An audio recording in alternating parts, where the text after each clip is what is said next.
Alors nous entrons dans le concret avec la phase de création du logo de mon entreprise. C'est une phase très importante parce que c'est mon premier acte de communication et de marketing face à mes clients et prospects. En effet, ils vont, dès lors que je vais donner une carte de visite, dès lors que je vais envoyer un courrier avec l'entête de mon entreprise, dès lors que je vais permettre l'accès sur le site internet de mon entreprise, le client va visualiser tout d'abord mon logo.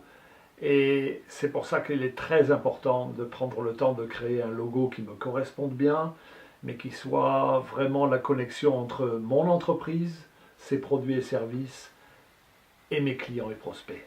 Alors tout d'abord un petit peu d'histoire.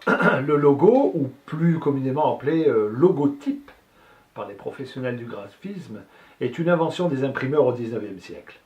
Il faut savoir que à l'ère de l'industrie, l'ère industrielle naissante et de la consommation des masses, les entreprises avaient très tôt compris l'importance de se diversifier de la concurrence par la création d'un logo. C'est ainsi que on a par exemple une marque comme Petit Lu, par exemple, qui est une marque du courant du 19e siècle, ou Renault, au début du XXe siècle, par exemple, sont des industriels et des industries qui ont très tôt compris l'importance du logo comme capacité de ce logo à capter l'attention du client et du prospect et lui donner peut-être et certainement l'envie d'aller acheter cette marque, ce logo, les produits et services vendus par cette entreprise ou cette industrie, parce qu'il y avait derrière des valeurs et autres que représente ce logo. Quelles sont les missions principales de ce logo que vous allez créer? Ce logo a pour mission principale, et je pense que vous l'aurez compris, de séduire. Effectivement, dans l'acte commercial que je fais, dans l'acte de vente, je dois tenter de séduire mon client, mon prospect. Il doit ensuite valoriser l'image de votre entreprise. Valoriser, c'est les hommes et les femmes qui travaillent, les produits et les services que vous vendez. Il doit aussi permettre de donner du sens à la culture d'entreprise et à la qualité de service que vous prétendez vendre au quotidien dans votre entreprise. Il doit ensuite fédérer tous ses clients, tous ses prospects autour de votre entreprise. Dès que je vois cette entreprise ou son logo, je dois être capable de dire oui, je les connais. Ce sont des gens qui font de la qualité. Enfin, et très important, il doit vous permettre de donner une personnalité unique à votre entreprise et particulièrement de vous démarquer de la concurrence, de cette concurrence contre laquelle il faut se battre au quotidien, n'est-ce pas? Et qui parfois est même dans votre rue, dans l'avenue dans laquelle vous avez votre commerce ou le siège social de votre entreprise. Alors, dernier conseil avant de vous lancer dans la grande aventure de création de votre logo. Un logo réussi, il doit représenter les valeurs essentielles de votre entreprise. Posez-vous bien ces questions. Il doit être très facilement lisible et simple à comprendre. Évitez les choses trop compliquées. Évitez les choses trop abstraites. Il doit être unique et non sujet à confusion par rapport à des logos de concurrents existants. Il doit aussi et surtout être agréable à voir. Il faut que j'ai du plaisir à le voir. Il faut qu'il attire l'œil, il faut qu'il flatte l'œil. Il doit pouvoir être reproduit en grand comme en petit. Rappelez-vous, je vous ai parlé de ce premier geste commercial. Effectivement, quand je donne une carte visite, il doit pouvoir être duplicable sur une brochure commerciale, sur un 4 par 3 dans la rue. Et je vous souhaite un jour de pouvoir vous payer une belle campagne de pub de 4 par 3 dans les rues de votre ville. Il doit pouvoir être apposé sur votre site internet, sur des affiches, sur du papier en tête. Donc, il a vraiment cette nécessité que vous avez de lui permettre d'être reproductible en toute taille. Et enfin, il doit être déclinable en noir et blanc, parce qu'effectivement, si j'envoie un courrier à mes clients ou à mes prospects, ils vont peut-être faire une photocopie, mes fournisseurs vont peut-être faire une photocopie de mon courrier en tête, et il faut que ce logo puisse être reproductible en noir et blanc. Voilà quelques conseils, un petit peu d'histoire aussi que je vous ai donné sur le logotype. Et je vous engage maintenant donc à rentrer dans la démarche de créer de votre logo. Je vais continuer à vous accompagner. On se retrouve tout de suite pour la suite avec la création de votre logo sur la plateforme freelogoservice.fr. Merci. Je tape dans la barre de recherche de mon moteur de recherche Google, www.freelogoservice.fr. freelogoservice.fr. Voici. J'arrive donc sur la page d'accueil et vous allez cliquer sur « Choisissez votre design ». Je lance et je vais avoir une petite fenêtre qui va s'ouvrir, voilà, avec en haut à droite un menu déroulant, type de logo. Vous allez aller cliquer sur type de logo et ici vous allez essayer de trouver quelque chose qui correspond à l'activité de votre entreprise. Supposons que j'ai affaire à une société de service à la personne et qu'elle s'appelle par exemple Riviera Home Service.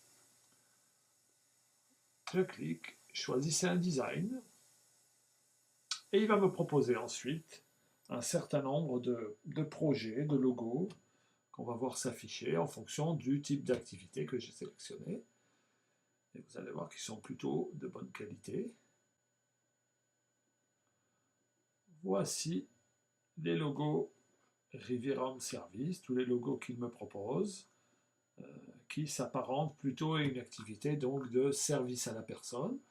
Alors on va les voir en page 2 par exemple. Hein, vous avez une dizaine de pages comme ça avec toute une série de logos. Voilà, là j'ai une autre page qui s'affiche.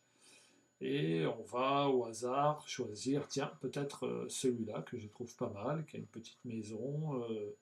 On en a d'autres ici, mais on va partir sur celui-là par exemple. Et vous avez là soit la possibilité de le sauvegarder tout de suite, soit la possibilité de le modifier. On va cliquer sur le modifier, mais je vous engage à pas trop le faire parce que à ce stade c'est un peu compliqué. C'est-à-dire qu'il vous propose de modifier en changeant la typographie, c'est-à-dire la police de caractère, la taille, la couleur, mais vraiment je vous engage à pas trop partir là-dedans à ce stade parce que c'est un peu compliqué. C'est des choses que vous pouvez faire bien sûr, mais que vous pourrez faire dans l'avenir, et en tout cas il faut quand même un petit peu maîtriser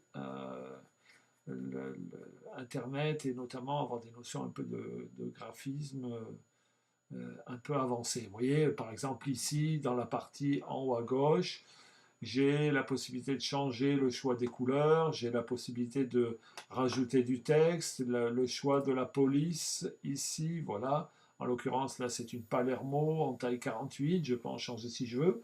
Mais disons que je vais m'arrêter là, ça me convient bien, et je vais sauvegarder le logo.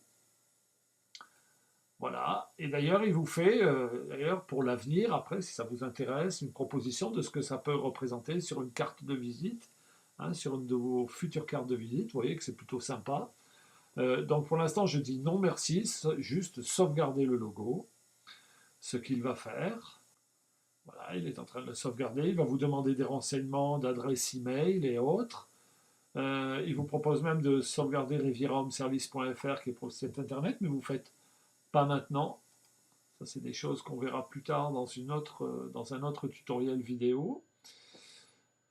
Voilà, donc pour le sauvegarder, vous allez simplement renseigner ici une adresse email, donc par exemple durand.pierre@hotmail.fr, d'accord, hotmail.fr, et avec un mot de passe que vous allez créer, voilà, et vous allez sauvegarder ici, et il va vous envoyer le message suivant, comme quoi il a bien sauvegardé. Voilà, le petit travail que vous aviez à faire donc sur la création de logo est fait. Vous allez recevoir sur votre adresse email le projet. Je vous engage à me l'envoyer par mail pour qu'on puisse... et vous aurez la possibilité, vous voyez, de l'acheter. Vous pouvez même, si vous le décidez, acheter dès aujourd'hui ce petit logo qui vous aura coûté simplement 29,95 €. Vous pouvez, par exemple, vous voyez, je vais ici passer commande et vous allez voir qu'il va me demander tout un tas de renseignements. Mais si vous n'êtes pas sûr encore du logo, vous pouvez attendre un petit peu. Voilà, ici, il va vous demander tous les renseignements. Donc, renseignez bien le nom de votre entreprise ici, le mode de paiement, Visa, carte bleue et autres, hein, avec les renseignements carte bancaire. Et puis, vous passez commande ici et vous serez propriétaire et allez recevoir par mail le fichier JPEG et le fichier généralement PNG. Donc je vous expliquerai quand on se reverra lors de notre deuxième jour de formation en ligne. Je vous expliquerai la petite différence entre les deux et à quoi servent les deux. Ils sont très importants pour les brochures commerciales notamment, site internet, puisque ce logo va nous servir sur le site internet. Voilà, j'espère vous avoir expliqué rapidement, brièvement, mais de manière concise et précise ce dont il s'agit. Et je vous engage maintenant à voilà, faire ce petit travail de choix de votre logo. N'hésitez pas à bien renseigner et à prendre le temps de choisir celui qui vous convient le mieux, qui convient à vos proches aussi. Échanger avec eux là-dessus. C'est important aussi d'avoir l'avis des autres sur ce logo.